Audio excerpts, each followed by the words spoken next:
আসে যায় খাঁচা ভেতর পাখি কেমনে আসে যায় আট কুঠুরি নয় দরজা মধ্যে মধ্যে ঝরকা কাটা আট কুঠুরি নয় দরজা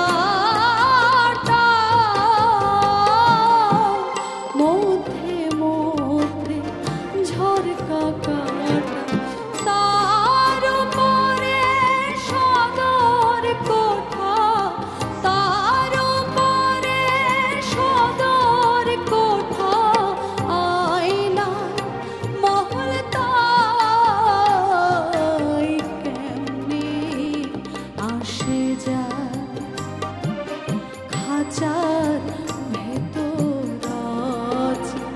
পাখি কেমনে আসে যায়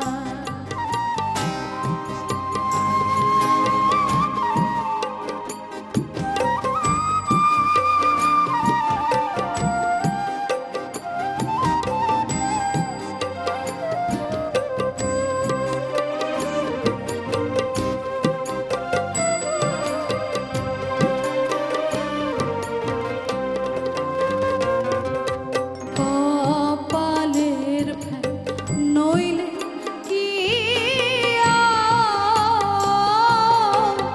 পাখিটির মন ব্যবহার কপালের ফ্যান নইলে কি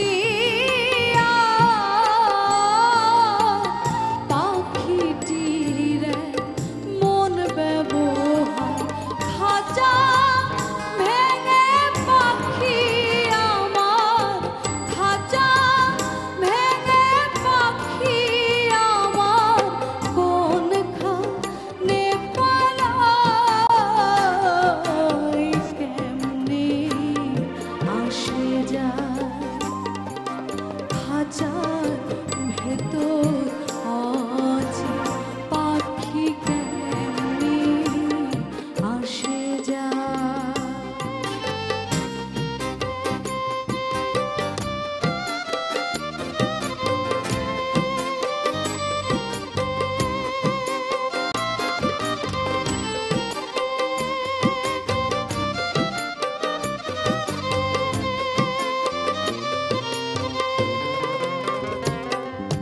মন তুই রইলি খাঁচা আসে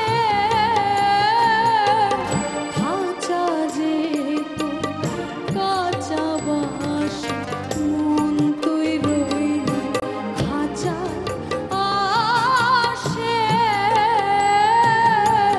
খাঁচা যে কাঁচা বাস কোন দিন খাঁচা পড়বে ধসে কোন দিন খাঁচা পড়বে ধসে ফকির লালন কেঁদে কয় কেমনে আসে যায় খাঁচার ভেতর আছে পাখি কেমনে আসে যায় তারে ধরতে পারলে মন বেড়ি ধরতে পারলে মন বেড়ি দিতাম পাখির পাই কেমনে আসে যায় খাঁচার ভেতর আছে পাখি কেমনে আসে যায় খাঁচার ভেতর আছে পাখি কেমনে আসে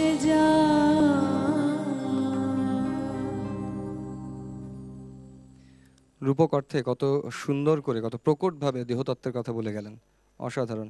আমরা একটা ফোন কল নিয়ে নিচ্ছি, তারপর এসে অন্য কথা শুনছি। হ্যালো, কে আছেন ফোনে?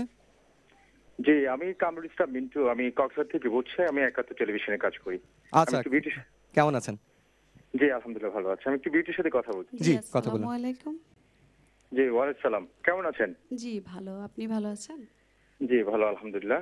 আমি যে কথাটা আগে বলতে চাই সেটা হচ্ছে ক্রুজ অফ ওয়ানে যখন আপনি ছিলেন, তখন থেকে যে গানটি আমাদের সবচেয়ে বেশি স্পর্শ করে, যে গানটি দিয়ে আপনি আমাদেরকে মঞ্জুর করেছিলেন কক্সবাজারের মানুষ বলেন সারা বাংলাদেশের, সেটা হচ্ছে হলুদিয়া পাখি গানটি।